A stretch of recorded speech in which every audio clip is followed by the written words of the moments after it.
ആരെയാണ് ഇവർ ഭയപ്പെടുന്നത്? അപ്പം അതുകൊണ്ട് വളരെ ജനാധിപത്യ മാർഗത്തിൽ ഞങ്ങൾ പറയാൻ ആഗ്രഹിക്കുന്നു, ഞങ്ങൾ ഉന്നയിച്ച ഈ ഒരു ആവശ്യം, അറ്റൻഡൻസ് ഇല്ലാത്ത കുട്ടികളെ മത്സരിപ്പിക്കുന്ന സമീപനം അധികാരികൾ അവസാനിപ്പിക്കണം. അല്ലാത്ത പക്ഷം ഞങ്ങളിതിനെ നിയമപരമായിട്ട് അതിനെ ചോദ്യം ചെയ്ത് കോടതിയെ സമീപിക്കാൻ ഞങ്ങൾ ആഗ്രഹിക്കുകയാണ്. കാലിക്കറ്റ് സർവകലാശാലയ്ക്ക് കീഴിൽ കോളേജ് യൂണിയൻ തെരഞ്ഞെടുപ്പ് നടക്കുന്ന സമയമാണ്. 2025-26 അധ്യയന വർഷത്തിലെ യൂണിയൻ തെരഞ്ഞെടുപ്പിൻ്റെ നോട്ടിഫിക്കേഷൻ വന്ന് അതിൻ്റെ ഇലക്ഷൻ പ്രോസസ്സ് അങ്ങനെ മുന്നോട്ട് പോവാണ്. കഴിഞ്ഞ വ്യാഴാഴ്ചയായിരുന്നു നാമനിർദ്ദേശ പത്രിക സമർപ്പിക്കേണ്ട തീയതി. പെരിന്തൽമണ്ണ PTM ഗവൺമെൻറ് കോളേജിൽ നിങ്ങളൊക്കെ അറിഞ്ഞതുപോലെ തന്നെ UDSFൻ്റെ 4 നാമനിർദ്ദേശ പത്രികകൾ തള്ളുകയുണ്ടായി. ഫസ്റ്റ് ഇയർ DC മത്സരിച്ച നമ്മുടെ സ്ഥാനാർത്ഥി, സെക്കൻഡ് DC റെപ്പിലേക്ക് PG റെപ്പ്, ഒപ്പം കെമിസ്ട്രി അസോസിയേഷൻ സെക്രട്ടറി സ്ഥാനത്തേക്ക് മത്സരിച്ച നമ്മുടെ സ്ഥാനാർത്ഥിയുടെ നാമനിർദ്ദേശ പത്രിക. ഇങ്ങനെ 4 നാമനിർദ്ദേശ പത്രികകളാണ് PTM ഗവൺമെൻറ് കോളേജിൽ UDSFൻ്റെതായിട്ട് തള്ളിയത്. നാമനിർദ്ദേശ പത്രിക തള്ളുന്ന വേളയിൽ തന്നെ PTM ഗവൺമെൻറ് കോളേജിലെ നമ്മുടെ UDSFൻ്റെ പ്രവർത്തകർ അത് ഉത്തരവാദിത്തപ്പെട്ട അധികാരികളുമായിട്ട് ചോദിച്ചു, എന്തിൻ്റെ അടിസ്ഥാനത്തിലാണ് ഈ നാമനിർദ്ദേശ പത്രിക തള്ളിയത്? അപ്പോൾ നാമനിർദ്ദേശ പത്രികകളിലെ കുത്തിൻ്റെയും കോമയുടെയും ഒക്കെ പേര് പറഞ്ഞുകൊണ്ട് നമ്മുടെ നാമനിർദ്ദേശ പത്രിക തള്ളി. പല അധ്യാപകരും ചോദിച്ചു, നിങ്ങൾക്ക് ഡിഗ്രി എത്തിയിട്ടും എഴുത്തും വായനയൊന്നും അറിയില്ലേ? നമ്മുടെ കുട്ടികൾ അത് ഒരല്പം നമ്മുടെ മിസ്റ്റേക്കാണ് എന്നുള്ള രീതിയിൽ തന്നെ വളരെ മാന്യമായിട്ടാണ് അതവിടെ കൈകാര്യം ചെയ്തത്. ശരിയാണ്, നാമനിർദ്ദേശ പത്രിക എഴുതുന്ന സമയത്തുണ്ടാകുന്ന ചില പോരായ്മകളാണ് എന്ന് ബോധ്യപ്പെട്ടു. ഒരു സീലൊക്കെയാണ്, സീല് വെച്ച് തരേണ്ടത് ആരാണ്? അധ്യാപകരാണ്. അതവിടെ പറയാം. അപ്പോൾ അങ്ങനെ ഒരു സാഹചര്യത്തിൽ UDSFൻ്റെ നാമനിർദ്ദേശ പത്രിക തള്ളുന്ന സാഹചര്യം PTMലുണ്ടായി. PTMലെ UDSFൻ്റെ അവസ്ഥ എന്താണ്? 2022 കോളേജ് യൂണിയൻ തെരഞ്ഞെടുപ്പിൽ UDSF അവിടെ അമ്പയെ പരാജയപ്പെടുകയാണ്. എന്നാൽ 2023 കോളേജ് യൂണിയൻ തെരഞ്ഞെടുപ്പിൽ 19 സീറ്റിൽ 15 സീറ്റുമായി UDSF അധികാരം പിടിക്കുകയാണ്. കഴിഞ്ഞ വർഷം 2024 PTM ഗവൺമെൻറ് കോളേജിൽ 19ൽ 18 സീറ്റും നേടി വിജയിക്കുകയാണ്. ഭരിക്കുന്ന മുന്നണിയാണ്, ഭരിക്കുന്ന പാർട്ടിയാണ്. ആ പാർട്ടിയുടെ സീറ്റ് 4 എണ്ണം തള്ളിയപ്പോൾ ജനാധിപത്യ മര്യാദ മുന്നിൽ കണ്ട് അധ്യാപകരുടെ വാക്ക് വിശ്വസിച്ച് ഞങ്ങളവിടെ മൗനം പാലിച്ചു, ഞങ്ങളുടെ പ്രതിഷേധം അറിയിച്ചു ജനാധിപത്യ മാർഗത്തിൽ. അതിൻ്റെ അപ്പുറത്തേക്ക് ഞങ്ങളൊരു വിഷയവുമായിട്ട് മുന്നോട്ട് പോയില്ല. പക്ഷെ ഞങ്ങൾ അവിടെ ഉയർത്തിക്കാണിച്ച മറ്റൊരു വിഷയം ഉണ്ടായിരുന്നു.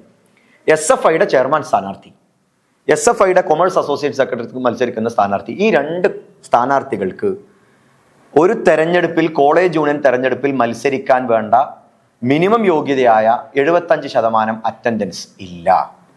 നമ്മൾ ആ കുട്ടികളുടെ പേരൊന്നും പറയുന്നില്ല. നമുക്ക് ആ കുട്ടികളോടുള്ള ഒരു വ്യക്തിപരമായിട്ട് ആ കുട്ടികളെ ഒന്നും നമ്മൾ പറയാൻ ആഗ്രഹിക്കുന്നില്ല. പക്ഷെ ആ കുട്ടികൾക്ക് മത്സരിക്കാൻ ലിന്തോ കമ്മീഷന്റെ നിയമം അനുസരിച്ച് 75% അറ്റൻഡൻസ് വേണം. രണ്ടാമത്തെ സംഗതി, ക്രിമിനൽ കേസുകൾ ഉണ്ടാകാൻ പാടില്ല. മൂന്നാമത്തെ കാര്യം, ഒരു അക്കാഡമിക് ആയിട്ടുള്ള ഡിസ്ക്വാളിഫിക്കേഷൻ, അതായത് സപ്ലി പോലെയുള്ള സംഗതികൾ പാടില്ല. 75% അറ്റൻഡൻസ് ഇല്ലാത്ത ഒരു കാൻഡിഡേറ്റ് ആണ് ചെയർമാൻഷിപ്പിലേക്ക് SFI അവിടെ നോമിനേഷൻ കൊടുത്തത്. ഞങ്ങളത് ചോദ്യം ചെയ്തു. ചോദ്യം ചെയ്ത സമയത്ത് ആ നാമനിർദ്ദേശ പത്രിക വിഡ്രോ ചെയ്യണം, അല്ലെങ്കിൽ ക്യാൻസൽ ചെയ്യണം എന്ന് ഞങ്ങൾ ആവശ്യപ്പെട്ടു. നിരന്തരം കോളേജിലെ UDSFന്റെ പ്രവർത്തകർ പ്രിൻസിപ്പാളുമായും റിട്ടേണിംഗ് ഓഫീസറുമായി സംസാരിച്ചു. ആ വേളയിലൊക്കെ പ്രിൻസിപ്പൾ അങ്ങനെ കേട്ടിരുന്ന് കാര്യങ്ങളൊക്കെ ഇപ്പം ചെയ്യാം, ഞങ്ങൾ ചർച്ച ചെയ്യുന്നുണ്ട് എന്ന് പറഞ്ഞു.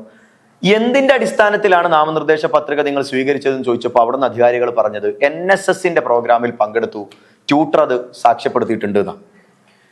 ആ സമയത്ത് നമ്മൾ കരുതി പെട്ടെന്ന് NSSന്റെ പ്രോഗ്രാമാണല്ലോ, NSSന്റെ പ്രോഗ്രാമിൽ പങ്കെടുത്ത തീർച്ചയായിട്ടും കോളേജിൽ അറ്റൻഡൻസ് കിട്ടും. പക്ഷെ ഞങ്ങൾ പഠിച്ച സമയത്ത് 3ാം വർഷ ഡിഗ്രി വിദ്യാർത്ഥികൾക്ക് NSSന്റെ അറ്റൻഡൻസ് ഇല്ല. NSSന്റെ പ്രോഗ്രാമിൽ പങ്കെടുത്തതിന് NSSന് 3ാം വർഷ വിദ്യാർത്ഥികൾക്ക് അറ്റൻഡൻസ് ഇല്ല. അത് സർവകലാശാലയിലെ NSSന്റെ റൂളാണ്. അതിന്റെ ഡോക്യുമെന്റ് നിങ്ങൾക്ക് തരുന്നുണ്ട്. അപ്പൊ ഞങ്ങൾ കോളേജിൽ വീണ്ടും സംസാരിച്ചു. ആ സമയത്ത് പ്രിൻസിപ്പൾ പറഞ്ഞു, അങ്ങനെയാണെങ്കിൽ ഞങ്ങൾ പരിശോധിക്കട്ടെ, ഞങ്ങളിപ്പോൾ തൽക്കാലം നാമനിർദ്ദേശ സ്ഥാനാർത്ഥികളുടെ പട്ടിക പുറത്തുവിടുന്നില്ല. തിങ്കളാഴ്ച, ഇതൊക്കെ ചർച്ച നടക്കുന്നത് വെള്ളിയാഴ്ചയാണ്, തിങ്കളാഴ്ച രാവിലെ 10 മണിക്ക് നാമനിർദ്ദേശ പത്രികയുടെ സ്ഥാനാർത്ഥിയുടെ ഫൈനൽ ലിസ്റ്റ് ഔട്ട് ചെയ്യും. നമ്മൾ പ്രതീക്ഷിക്കുന്നത് എന്താണ്? ന്യായമായ ഒരു തീരുമാനം ഇപ്പോൾ വരും എന്നുള്ളതാണ്. കാരണം അറ്റൻഡൻസ് ഇല്ലാത്തൊരു കുട്ടിയെ എങ്ങനെയാണ് മത്സരിപ്പിക്കാൻ സാധിക്കുന്നത്? തിങ്കളാഴ്ച രാവിലെ 10 മണിക്ക് പൊടുന്നനെ എന്ത് ചെയ്യുന്നു? സ്ഥാനാർത്ഥി പട്ടിക നോട്ടീസ് ബോർഡിലേക്ക് വരികയാണ്. അറ്റൻഡൻസ് ഇല്ലാത്ത കുട്ടികൾ അവിടെ സ്ഥാനാർത്ഥി പട്ടികയിലുണ്ട്. സ്വാഭാവികമായിട്ടും PTM ഗവൺമെന്റ് കോളേജിലെ UDSFന്റെ പ്രവർത്തകർ അതിനെ ചോദ്യം ചെയ്തു. അതിന്റെ അടിസ്ഥാനത്തിൽ പെരിന്തൽമണ്ണ നിയോജക മണ്ഡലം MSFന്റെയും KSUവിന്റെ ഒക്കെ നേതൃത്വം അവിടെ പോയി സംസാരിച്ചു. ആ സമയത്ത് വളരെ വിചിത്രമായ മറ്റൊരു ന്യായം അധ്യാപകർ ഉയർത്തി. വളരെ പ്ലാനിങ്ങോട് കൂടിയിട്ടാണ് ആ ന്യായം പറഞ്ഞത്. ഏറ്റവും കൗതുകമായ സംഗതി എന്താ വെച്ചാൽ, ഇപ്പോൾ NSSന്റെ അറ്റൻഡൻസ് അല്ലത്രേ അത്. SFIയുടെ ചെയർമാൻ കാൻഡിഡേറ്റിനും അതുപോലെ തന്നെ അസോസിയേഷൻ സെക്രട്ടറി കൊമേഴ്സിൽ മത്സരിക്കുന്ന കാൻഡിഡേറ്റിനും കൊടുക്കുന്ന അറ്റൻഡൻസ് കേരള യുവജനക്ഷേമ ബോർഡിന്റെ അറ്റൻഡൻസ് ആണ്. കേരള യുവജനക്ഷേമ ബോർഡിന്റെ പരിപാടിയിൽ പങ്കെടുത്ത അറ്റൻഡൻസ് ആണ് ഈ കുട്ടികൾക്ക് കൊടുത്തത് എന്നാണ് ഇപ്പോൾ കോളേജ് പറയുന്നത്. നമ്മുടെ ചോദ്യം, അങ്ങനെ കേരള യുവജനക്ഷേമ ബോർഡിന്റെ അറ്റൻഡൻസ് കൊടുത്താൽ അല്ലെങ്കിൽ പരിപാടിയിൽ പങ്കെടുത്താൽ കോളേജ് അറ്റൻഡൻസ് കൊടുക്കാൻ പറ്റുമോ? ഞങ്ങൾ പഠിച്ച ഞങ്ങളുടെ പരിമിതമാണ്, ഞങ്ങൾക്ക് വലിയ വിവരമൊന്നും ഇപ്പോൾ സാറന്മാർ പറഞ്ഞതിന്റെ അടിസ്ഥാനത്തിൽ കോളേജിലെ പ്രൊഫസർമാരുടെ വിവരമൊന്നും ഞങ്ങൾക്കില്ല. പരിമിതമായ വിവരം വെച്ച് ഞങ്ങളുടെ ഒരു ബോധ്യം, എന്ത് കോളേജിന്റെ പുറത്തൊരു പ്രോഗ്രാമിൽ പങ്കെടുക്കുമ്പോൾ കോളേജിന്റെ അനുവാദത്തോട് കൂടിയിട്ടാകണം ഈ കുട്ടികൾ പങ്കെടുക്കേണ്ടത്. അങ്ങനെ പങ്കെടുത്തിട്ടുണ്ടോ? കോളേജ് അതിന് മറുപടി പറയണം. ഇനി അങ്ങനെ പങ്കെടുത്താൽ തന്നെ ഞങ്ങൾക്ക് തന്ന ഡോക്യുമെന്റ് അനുസരിച്ച് 2 ദിവസത്തെ ഇത് നിങ്ങൾക്ക് തരാം. 2 ദിവസത്തെ അറ്റൻഡൻസ് ആണ് യുവജനക്ഷേമ ബോർഡ് കൊടുത്തിട്ടുള്ളത് ഈ കുട്ടികൾക്ക്. ഞങ്ങൾ ചോദിക്കുന്നത്, യുവജനക്ഷേമ ബോർഡിന്റെ എന്ന പേരും പറഞ്ഞിട്ട് ഒരു നോട്ടീസ് ലെറ്റർ പാഡ് സീലും വെച്ച് ഇന്ന് SFIക്ക് ഉണ്ടാക്കാൻ വല്ല പ്രയാസമുണ്ടോ? യുവജനക്ഷേമ ബോർഡ് ആരാണ്? മലപ്പുറം ജില്ലയിലെ യുവജനക്ഷേമ ബോർഡിന്റെ നേതൃത്വം ആരാണ്? നിങ്ങൾക്കറിയാലോ. അങ്ങനെ ഒരു പേപ്പർ ഇന്ന് കിട്ടാൻ വല്ല പണിയുണ്ടോ? പ്രയാസമല്ല. ഈ കുട്ടികൾ ആബ്സെന്റ് ആയ ദിവസത്തിൽ യുവജനക്ഷേമ ബോർഡിന്റെ വല്ല പരിപാടിയും നടന്നിട്ടുണ്ടോ? അതാണ് ഞങ്ങൾക്ക് അധ്യാപകരോട് ചോദിക്കാനുള്ളത്. ഈ ചോദ്യത്തിന് മറുപടി കിട്ടുന്നില്ല. കുട്ടികൾ ആബ്സെന്റ് ആയ ദിവസത്തിൽ യുവജനക്ഷേമ ബോർഡിന്റെ പരിപാടി നടന്നിട്ടുണ്ടോ? കുട്ടികൾ ക്ലെയിം ചെയ്ത ദിവസത്തിൽ തന്നെയാണോ യുവജനക്ഷേമ ബോർഡ് നോട്ടീസ് കൊടുത്തത്, ലെറ്റർ കൊടുത്തത്? ഈ സംശയം നമ്മൾ നിഴലിക്കുകയാണ്.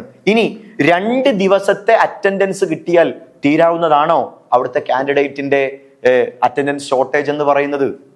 ഇങ്ങനെ ഒരുപാട് ചോദ്യങ്ങൾക്ക് ഞങ്ങൾക്ക് ഉത്തരം കിട്ടേണ്ടതുണ്ട്. UDSFനെ സംബന്ധിച്ചിടത്തോളം ഞങ്ങൾ ഉയർത്തുന്ന വാദം അന്യായമായി ഞങ്ങൾക്കൊന്നും വേണ്ട. ഞങ്ങൾ അധ്യാപകരെ തെറി പറയാനില്ല, ഞങ്ങൾ അധ്യാപകരെ പഴി പറയാനില്ല. പക്ഷെ ഒരു കാര്യം വിനയത്തോടു കൂടി പറയാനുള്ളത്, അധ്യാപകർ ഞങ്ങളെ നിയമം പഠിപ്പിക്കുമ്പോഴും ഞങ്ങളെ എഴുത്തും വായനയും പഠിപ്പിക്കാനുള്ള വ്യഗ്രത കാണിക്കുമ്പോഴും അതേ ന്യായം അല്ലെങ്കിൽ അതേ വാദം SFIയോട് ഉണ്ടാകണം. SFIയെ പേടിച്ചുകൊണ്ട്, CPMനെ പേടിച്ചുകൊണ്ട് അധ്യാപകർ എന്തിനാണ് അന്യായത്തിന്റെ കൂടെ നിൽക്കുന്നത്?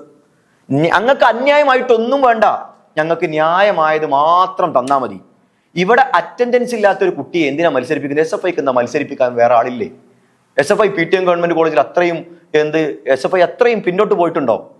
ഒരു സ്ഥാനാർത്ഥിയെ കിട്ടാത്ത രീതിയിലേക്ക് SFI മാറിയിട്ടുണ്ടോ? എന്തിനാണ് അറ്റൻഡൻസ് ഇല്ലാത്തൊരു കുട്ടിയെ മത്സരിപ്പിക്കുന്നത്? ഞാൻ നേരത്തെ പറഞ്ഞല്ലോ, ആ കുട്ടിയോട് നമുക്ക് വിയോജിപ്പൊന്നുമില്ല. ആ കുട്ടിയെ എന്നുള്ള ആ വ്യക്തി എന്നോടല്ല പറയുന്നത്. നമ്മളൊരു സ്ഥാനാർത്ഥിത്വത്തേക്ക് മത്സരിക്കുമ്പോൾ മിനിമം എലിജിബിലിറ്റി വേണ്ടേ? അറ്റൻഡൻസ് വേണം. ഞാൻ നേരത്തെ പറഞ്ഞതുപോലെ സപ്ലി ഉണ്ടാകാൻ പാടില്ല, ക്രിമിനൽ കേസിൽ പ്രതിയാകാൻ പാടില്ല. അറ്റൻഡൻസ് വേണം. ഞങ്ങളുടെ നോമിനേഷൻ തള്ളാൻ അധ്യാപകർ കാണിച്ച വ്യഗ്രത, ഞങ്ങളുടെ നോമിനേഷൻ തള്ളിയപ്പോ ഞങ്ങൾ അവിടെ ഉണ്ടായിരുന്നു, ക്യാമ്പസിനകത്തുണ്ട്. ഞങ്ങളുടെ മുന്നിൽ പടക്കം പൊട്ടിച്ചു SFI. ഞങ്ങളവിടെ ക്ഷമയോടുകൂടി നിന്നു. ഞങ്ങളുടെ മുന്നിൽ മുദ്രാവാക്യം വിളിച്ചു, റാലിയായി പോയി. അതൊക്കെ കണ്ടു നിന്നവരാണ്. സാമൂഹ്യ മാധ്യമങ്ങളിൽ ഞങ്ങളെ ട്രോളി. അവിടെ ഭരിക്കുന്ന ഒരു പ്രസ്ഥാനം 4 നാമനിർദ്ദേശ പത്രികകൾ തള്ളി. ഞങ്ങൾ അതിനെ ജനാധിപത്യ മാർഗത്തിലാണ് ഉൾക്കൊണ്ടത്. ഞങ്ങളുടെ ഭാഗത്ത് നാമനിർദ്ദേശ പത്രിക സ്വീകരിച്ചപ്പോ കുത്തിന്റെയും കോമയുടെയും സീല് വെക്കേണ്ടത് ആരാണ്? ഞാൻ പറഞ്ഞല്ലോ, സീൽ ആരാ വെക്കേണ്ടത്? ഈ ഒരു നാമനിർദ്ദേശം എന്തിനാണ്? കോളേജ് ഇലക്ഷൻ കോളേജിൽ ജനാധിപത്യം വിദ്യാർത്ഥികളിലേക്ക് എത്തിക്കാനാണ്. ഏതെങ്കിലും ഒരു കുട്ടി കൊണ്ടുവരുന്ന നാമനിർദ്ദേശ പത്രികയിൽ തെറ്റുണ്ടെങ്കിൽ അത് ചൂണ്ടിക്കാണിക്കണ്ടേ അധ്യാപകർ? കുട്ടി, നീ എഴുതിയതിൽ സ്പെല്ലിംഗ് മിസ്റ്റേക്ക് ഉണ്ട്, നീ തിരുത്താം. അല്ലാതെ അവന്റെ രാഷ്ട്രീയമാണ് നോക്കേണ്ടത്. കുട്ടികൾക്ക് ഈ പ്രക്രിയ പഠിപ്പിക്കാനല്ലേ ഈ കോളേജ് ഇലക്ഷനും സ്കൂൾ പാർലമെന്റ് ഇലക്ഷനൊക്കെ? അതിനല്ലേ കോളേജിലെ ഇലക്ഷൻ? അല്ലാതെ UUCമാരെ ഉണ്ടാക്കുക എന്നുള്ള ലക്ഷ്യം മാത്രമല്ലല്ലോ. അങ്ങനെ വരുമ്പോൾ നമ്മുടെ കുട്ടി നമ്മുടെ മുന്നിലേക്ക് ഒരു തെറ്റായ കടലാസുമായി വരുമ്പോൾ അത് തിരുത്തണം എന്ന് പറയേണ്ടതിന് പകരം അത് വാങ്ങി വെച്ച് അതിൽ സീല് വെക്കേണ്ട അധ്യാപകരല്ലേ കുട്ടികൾ എടുത്തവിടുന്ന സീൽ ഉണ്ടാവുക? ഞങ്ങളൊരു നോമിനേഷൻ തള്ളിയത് സീലില്ല എന്ന് പറഞ്ഞിട്ടാണ് അല്ലേ? സീലില്ല, പ്രപ്പോസറിന്റെ സീലില്ല എന്ന് പറഞ്ഞിട്ടാ. അപ്പൊ ഇത് പറഞ്ഞു തരേണ്ട ആള് അല്ലെങ്കിൽ പറഞ്ഞു തരേണ്ട ഉത്തരവാദിത്തപ്പെട്ട അധ്യാപകർ അതൊന്നും പറഞ്ഞു തരാതെ നമ്മുടെ കുട്ടികളിൽ നിന്ന് ഈ പേപ്പർ വാങ്ങിക്കുകയും ഒരു ദയവില്ലാത്ത നാമനിർദ്ദേശ പത്രിക തള്ളുകയും ചെയ്തു. ഞങ്ങൾ അത് ഉൾക്കൊണ്ടു. 19 പോസ്റ്റിൽ ഇപ്പൊ 15 UDSF മത്സരിക്കുന്നുള്ളൂ. ഞങ്ങൾക്ക് ആ ജനാധിപത്യ മര്യാദയുണ്ട്. കാരണം ജനാധിപത്യ മാർഗത്തിൽ PTM ഗവൺമെന്റ് കോളേജിലെ വിദ്യാർത്ഥികളുടെ ജനഹിതം അറിഞ്ഞുകൊണ്ട് അവിടെ ഒരു തെരഞ്ഞെടുപ്പ് നടന്നാൽ അവിടെ 9-ാം തീയതി വിജയിക്കുന്ന പാർട്ടി UDSF ആയിരിക്കും. ആ PTM ഗവൺമെന്റ് കോളേജിൽ നിന്ന് ഉയർന്നു പാറുന്ന പതാക MSFന്റെയും KSUവിന്റെയും കൊടിയായിരിക്കുമെന്ന ബോധ്യം ഞങ്ങൾക്കുണ്ട്. അതുകൊണ്ട് ഞങ്ങൾക്ക് ജനാധിപത്യ തെരഞ്ഞെടുപ്പ് നടക്കണം എന്ന് തന്നെയാണ് ഞങ്ങൾ ഡിമാൻഡ്. പക്ഷേ ഞങ്ങളോട് കാണിക്കുന്ന ഈ എതിർപ്പ്, ഞങ്ങളോട് കാണിച്ച ഈ ന്യായം പറച്ചിൽ എന്തുകൊണ്ടാണ് SFIയോടില്ലാത്തത്? എന്തുകൊണ്ടാണ് അന്യായത്തിന് അധ്യാപകർ കൂട്ടുനിൽക്കുന്നത്? ഞങ്ങളുടെ സങ്കടമാണ്, സത്യത്തിൽ ഞങ്ങളുടെ പ്രതിഷേധമാണ്. ആ പ്രതിഷേധം അങ്ങേറ്റം ജനാധിപത്യ മാർഗത്തിലാണ്. ഞങ്ങൾ ഒരിക്കലും പൊതുമുതൽ നശിപ്പിച്ചുകൊണ്ടൊരു പ്രതിഷേധത്തിന് പോവില്ല. കാരണം ആ കോളേജിന്റെ പേര് Pookoya Thangal memorial government college എന്നാ. പൂക്കോയ തങ്ങൾ ആരാ? ഞങ്ങൾക്കറിയാം. പൂക്കോയ തങ്ങളുടെ പേരിൽ ഒരു ക്യാമ്പസ് ഉണ്ടാകുമ്പോൾ, ഒരു ഗവൺമെന്റ് കോളേജ് ഉണ്ടാകുമ്പോൾ ഞങ്ങളുടെ നേതാക്കൾ, ഞങ്ങളുടെ സൂപ്പി സാഹിബാണ് അത് അങ്ങാടിപ്പുറം പോളിടെക്നിക്കലിന്റെ ക്യാമ്പസിൽ നിന്ന് പാതാക്കരയിലെ മൊട്ടക്കുന്നിലേക്ക് പറിച്ചു നടന്നത് സൂപ്പി സാഹിബാണ്. ഈ പെരിന്തൽമണ്ണയുടെ നേതാവാണ്. ആ KK തങ്ങളാണ് ഇങ്ങനെ ഒരു കോളേജ് വേണമെന്ന് പറയുന്നത്. മുസ്ലിം ലീഗിന്റെ നേതാവാണ്. മഞ്ഞളാംകുഴി അലി സാഹിബിന്റെ നേതൃത്വത്തിലാണ് ആ കോളേജ് ഡെവലപ്പ് ചെയ്യുന്നത്. നജീബ് കാന്തപുരം MLA യുടെ നേതൃത്വത്തിലാണ് പുതിയ കവാടം, ക്യാമ്പസ് ബ്യൂട്ടിഫിക്കേഷൻ, ഇങ്ങനെയുള്ള സംഗതികളൊക്കെ അവിടെ കൊണ്ടുവരുന്നത്. കഴിഞ്ഞ 10 വർഷമായി ആ PTM ഗവൺമെന്റ് കോളേജിൽ ഒരു കോഴ്സ് പോലും കൊണ്ടുവന്നിട്ടില്ല ഇടതുപക്ഷം. അങ്ങനെ ഒരുപാട് പരാതികൾ ഗവൺമെന്റ് കോളേജിന്റെ വികസനവുമായി ബന്ധപ്പെട്ട് ഞങ്ങൾക്ക് പറയാനുള്ള ഒരു പുതിയ കോഴ്സ് ഇല്ല. മലപ്പുറം ജില്ലയിലെ ഏറ്റവും കൂടുതൽ ഭൂമിയുള്ള ഗവൺമെന്റ് കോളേജുകളിൽ ഒന്നാണ് PTM ഗവൺമെന്റ് കോളേജ്. 3 കെട്ടിടങ്ങൾ, 3 നിലകൾ അവിടെ കാലിയായി കിടക്കുകയാണ്. കോഴ്സ് ഇല്ല. ഈ വിഷയങ്ങളിലൊക്കെ MSFന് ശക്തമായ പ്രതിഷേധമുണ്ട്. കേരളത്തിന്റെ സർക്കാർ അവിടേക്ക് തിരിഞ്ഞു നോക്കുന്നില്ല. MLA നിരന്തരം ആവശ്യപ്പെടുന്നുണ്ട് അവിടേക്ക് ഒരു കോളേജ്, ഗവൺമെന്റ് ബസ്. ഇതുവരെ അത് പാസ്സാകാൻ കഴിഞ്ഞിട്ടില്ല. ഇത്തരം ഗവൺമെന്റിന്റെ ഭരണപരാജയങ്ങളൊക്കെ ഞങ്ങൾക്ക് ചൂണ്ടിക്കാണിക്കാനുണ്ട്. പക്ഷേ അങ്ങനെയൊക്കെ ഉണ്ടാകുമ്പോഴും ഞങ്ങൾ അവിടെ വിജയിച്ചു വരുന്നുണ്ട്. UDSFന് കോൺഫിഡൻസ് എന്ന് പറയുന്നത് കഴിഞ്ഞ കാലത്തെ കോളേജ് യൂണിയന്റെ പരിപാടികളുടെ മികവാണ്. നിങ്ങൾ മനസ്സിലാക്കണം, PTM ഗവൺമെന്റ് കോളേജാണ് കഴിഞ്ഞ സീസോണിൽ ആർട്സ് നടന്നപ്പോൾ 2-ാം സ്ഥാനത്ത് വന്നത്. UDSFന്റെ യൂണിയന്റെ മികവാണ്. നമുക്കറിയാലോ PTM ഗവൺമെന്റ് കോളേജ് ഇപ്പൊ രാജ്യം മുഴുവൻ അറിയാലോ. നമ്മുടെ വിഘ്നേഷ് പുത്തൂർ എന്ന് പറയുന്ന ആ വലിയ കളിക്കാരൻ, നമ്മുടെ പെരിന്തൽമണ്ണക്കാരൻ, നാടിന്റെ അഭിമാനം, ആ വിഘ്നേഷ് പുത്തൂർ പഠിക്കുന്ന ക്യാമ്പസാണ് PTM ഗവൺമെന്റ് കോളേജ്. അപ്പൊ ഇങ്ങനെയൊക്കെ ഫേമസ് ആയ ഒരു ഗവൺമെന്റ് കോളേജ്, ആ ഗവൺമെന്റ് കോളേജിൽ ഇങ്ങനെ എന്തിനാണ് അധ്യാപകർ രാഷ്ട്രീയ താല്പര്യങ്ങൾക്ക് വേണ്ടി, അല്ലെങ്കിൽ ആരെയാണ് ഇവർ ഭയപ്പെടുന്നത്? ഞങ്ങൾ വളരെ വിനയത്തോടു കൂടി പറയട്ടെ, ഞങ്ങൾക്കെതിരെ നാമനിർദ്ദേശ പത്രിക തള്ളിയപ്പോഴും ഞങ്ങൾ ഒരു അധ്യാപകന്റെയും കൈവെട്ടും കാലുവെട്ടും ഒന്നും മുദ്രാവാക്യം വിളിച്ചിട്ടില്ലല്ലോ. ഞങ്ങൾ ഒരാളെയും തെറി പറഞ്ഞിട്ടില്ലല്ലോ. ഞങ്ങൾ ഉൾക്കൊണ്ടവരാണ്. അധ്യാപകരെ ബഹുമാനിക്കാൻ MSFനും KSUവിനും അറിയാം. അധ്യാപകന്റെ പ്രിൻസിപ്പാളിന്റെ കസേര കത്തിച്ച പാർട്ടിയുടെ പേരല്ല UDSF എന്ന് പറയുന്നത്. അധ്യാപകന് ശവക്കുഴി ഒഴിക്കുന്ന പാർട്ടിയുടെ പേരല്ല UDSF എന്ന് പറയുന്നത്. അധ്യാപകൻ റിട്ടയർഡ് ആയി പോകുമ്പോ അവർക്ക് റീത്ത് വെക്കുന്ന പ്രസ്ഥാനത്തിന്റെ പേരല്ല UDSF എന്ന് പറയുന്നത്. അധ്യാപകന്റെ മുഖത്തടിക്കുന്ന പാർട്ടിയുടെ പേരല്ല UDSF എന്ന് പറയുന്നത്. അധ്യാപകരെ തെറി പറയുന്ന പാർട്ടിയുടെ പേരല്ല UDSF എന്ന് പറയുന്നത്. അധ്യാപകരെ ബഹുമാനിക്കാൻ ഞങ്ങൾക്കറിയാം. ആ ബഹുമാനത്തിന്റെ ബേസിൽ തന്നെയാണ് ഞങ്ങൾ എന്ത് ചെയ്തിട്ടുള്ളത്, വളരെ കൃത്യമായി ഞങ്ങളെ പ്രതിഷേധം ഇന്ന് രേഖപ്പെടുത്തിയിട്ടുള്ളത്. ഞങ്ങളുടെ ഡിമാൻഡ് ഇത്രയേ ഉള്ളൂ. അന്യായമായി PTM ഗവൺമെന്റ് കോളേജിന്റെ അധികാരികൾ ഒന്നും ചെയ്യണ്ട. പക്ഷെ ന്യായത്തിന്റെ കൂടെ നിൽക്കണം, സത്യത്തിന്റെ കൂടെ നിൽക്കണം. ദയവ് ചെയ്ത് കള്ളം പറയരുത്. എന്തിനാണ് ഈ കള്ളം പറയുന്നത്? ആരെയാണ് നിങ്ങൾ കണ്ണടച്ചിരുട്ടാക്കാൻ ശ്രമിക്കുന്നത്? അതുകൊണ്ട് ന്യായമായ ഒരു തീരുമാനം ഇപ്പൊ ഇന്ന് ഞങ്ങളോട് പറഞ്ഞിട്ടുള്ളത്, ഇന്ന് രാത്രി കൗൺസിൽ യോഗം ഉണ്ടെന്നാണ്.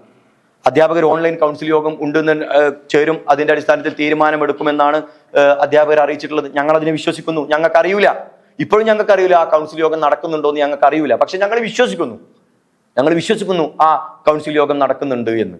ആ യോഗത്തിന്റെ തീരുമാനത്തിനായി ഞങ്ങൾ കാത്തിരിക്കുകയാണ്. ഞങ്ങൾ പറയുന്നത് അറ്റൻഡൻസ് ഇല്ലാത്തവരെ ഒഴിവാക്കണം. കുത്തിന്റെയും കോമഡിയും പേരിൽ ഞങ്ങൾ ഒഴിവാക്കിയവരല്ലേ.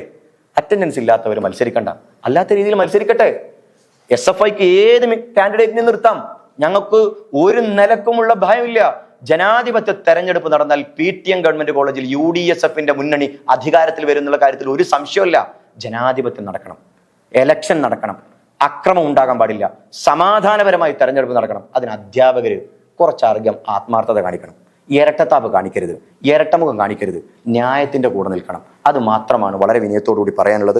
ഇതിൽ ഈ യുവജനക്ഷേമ ബോർഡിന്റെ ഈ പേപ്പറും അതുപോലെ തന്നെ NSSന് 3-ാം വർഷ വിദ്യാർത്ഥികൾക്ക് അറ്റൻഡൻസ് കൊടുക്കാൻ പാടില്ല എന്നുള്ള ഡോക്യുമെന്റ്സ് ഒക്കെ നിങ്ങൾക്ക് ഞങ്ങൾ കൈമാറാം. ഞങ്ങൾക്ക് അന്യായമായിട്ടൊന്നുമില്ല. ഞങ്ങളിവിടെ കളവ് പറയുന്നില്ല. ഞങ്ങളിവിടെ സത്യത്തിന്റെ കൂടെയാണ്. അറ്റൻഡൻസ് ഇല്ലാത്തൊരു കുട്ടി മത്സരിക്കാൻ പാടില്ല. ഇനി അങ്ങനെയല്ല ഇതൊക്കെ മറികടന്ന് എല്ലാ ന്യായത്തെയും മറികടന്ന് അന്യായത്തിൻ്റെ കൂടെയാണ് അധ്യാപകർ നിൽക്കുന്നത് എങ്കിൽ തീർച്ചയായിട്ടും ഞങ്ങൾ ഈ വർഷം കോളേജ് യൂണിയൻ തെരഞ്ഞെടുപ്പിൽ മത്സരിക്കണമെന്ന് ഞങ്ങളത് പുനർചിന്തനം നടത്തും. നിയമപരമായി ഞങ്ങൾ ഇതിനെ മുന്നോട്ട് കൊണ്ടുപോകും. ഞങ്ങളിത് വിടാൻ തീരുമാനിച്ചിട്ടില്ല. സർവകലാശാലയ്ക്ക് ഞങ്ങൾ പരാതി കൊടുത്തിട്ടുണ്ട്, ഡീനിന് പരാതി അയച്ചു, VC-ക്ക് പരാതി കൊടുക്കും. ഞങ്ങളിത് കോടതിയിൽ നേരിടും, നിയമപരമായി നേരിടും. അധ്യാപകർ പേടിക്കണ്ടോ, ഞങ്ങൾ SFIയെ പോലെ നിങ്ങളെ കൈ വെട്ടും കാല് വെട്ടും അതൊന്നും ഞങ്ങൾ പറയൂല. ഞങ്ങൾ MSF, ഞങ്ങൾ KSU, ഞങ്ങൾക്കൊരു പാരമ്പര്യമുണ്ട്. ഞങ്ങളുടെ നേതാക്കന്മാർ പാണക്കാട് തങ്ങന്മാരാണ്. ഞങ്ങളുടെ നേതാവ് രാഹുൽ ഗാന്ധി. അപ്പോൾ ഞങ്ങളുടെ ഫസ്റ്റ് ഇയർ വിദ്യാർത്ഥിയുടെ ഫസ്റ്റ് ഇയർ റെപ്പിലേക്ക് മത്സരിച്ച UDSFന്റെ കുട്ടിയുടെ നോമിനേഷൻ പേപ്പർ എങ്ങനെ തള്ളുന്നതെന്നറിയൂ? ആ കുട്ടിയുടെ പേരിൽ തെറ്റില്ല, പോസ്റ്റ് എഴുതിയിൽ തെറ്റില്ല, അതിൽ സൈനില്ലാത്ത പ്രശ്നമില്ല. പക്ഷേ ആ കുട്ടിയെ നാമനിർദ്ദേശം ചെയ്ത കുട്ടിയുടെ പേപ്പറിൽ പ്രിൻസിപ്പലുടെ സീലില്ല. നാമനിർദ്ദേശം ചെയ്ത കുട്ടിയുടെ പേപ്പറിലെ ഒരു ക്ലറിക്കൽ മിസ്റ്റേക്ക് കാരണമാണ് ഞങ്ങൾ ഒരു നോമിനേഷൻ തള്ളുന്നത്. ഞങ്ങളതിനെ ഉൾക്കൊണ്ടവരാണ്. സത്യത്തിൽ ലിന്തോ കമ്മീഷന്റെ റൂൾ അനുസരിച്ച് ഞാൻ മനസ്സിലാക്കിയിടത്തോളം ഇതിനെതിരെ മാത്രം പ്രയാസമൊന്നുമില്ല. അത് സ്വീകരിക്കാം, കോളേജിന് വേണമെങ്കിൽ. കോളേജിന്റെ പരമാധികാരമാണ്, റിട്ടേണിംഗ് ഓഫീസറുടെ തീരുമാനമാണ്. പക്ഷെ ആ റിട്ടേണിംഗ് ഓഫീസറും കോളേജ് അധികാരികളും തീരുമാനിച്ചു ഞങ്ങളുടെ പത്രിക തള്ളാൻ. ഞങ്ങളതിനെ ഉൾക്കൊള്ളുന്നു. അവിടെ ഞങ്ങൾ തല്ലാനും കൊല്ലാനും പോയിട്ടില്ല, കൊടി പിടിക്കാൻ പോയിട്ടില്ല. ഞങ്ങൾ പ്രതിഷേധിച്ചിട്ടുണ്ട്, കാര്യങ്ങൾ ചോദിച്ചറിഞ്ഞിട്ടുണ്ട്, അങ്ങനെ വിട്ടുകൊടുത്തിട്ടൊന്നുമില്ല. പക്ഷേ ഞങ്ങളത് ഉൾക്കൊണ്ടവരാണ്. ഞങ്ങൾ കാണിച്ച മര്യാദ തിരിച്ച് ഞങ്ങളോട് കാണിക്കണ്ടേ? തീർച്ചയായിട്ടും ഞങ്ങളിതിനെ നിയമപരമായിട്ട് ചലഞ്ച് ചെയ്യും. തീർച്ചയായിട്ടും നിയമപരമായി മുന്നോട്ട് പോകും. തെരഞ്ഞെടുപ്പ് അവരുടെ കൗൺസിൽ, അധ്യാപകരുടെ കൗൺസിലിൻ്റെ തീരുമാനത്തിനായി ഞങ്ങൾ കാത്തിരിക്കുകയാണ്. ഓൺലൈൻ കൗൺസിൽ ഉണ്ടെന്നാണ് വിശ്വസിക്കുന്നത്. അവർ അങ്ങനെയാണ് പറഞ്ഞത്. അങ്ങനെ കൗൺസിലിൻ്റെ തീരുമാനം എന്താണെന്ന് നോക്കട്ടെ. അനുകൂലമല്ലെങ്കിൽ ഈ അറ്റൻഡൻസ് ഇല്ലാത്തവരെയൊക്കെ മത്സരിപ്പിക്കാനാണെങ്കിൽ പിന്നെ എന്തിനാണ് സർവകലാശാല ഈ റൂൾസ് ആൻഡ് റെഗുലേഷൻസ് കൊണ്ടു നടക്കുന്നത്? ആരെയാണ് ഇവർ ഭയപ്പെടുന്നത്? അപ്പോൾ അതുകൊണ്ട് വളരെ ജനാധിപത്യ മാർഗത്തിൽ ഞങ്ങൾ പറയാൻ ആഗ്രഹിക്കുന്നു, ഞങ്ങൾ ഉന്നയിച്ച ഈ ഒരു ആവശ്യം, അറ്റൻഡൻസ് ഇല്ലാത്ത കുട്ടികളെ മത്സരിപ്പിക്കുന്ന സമീപനം അധികാരികൾ അവസാനിപ്പിക്കണം.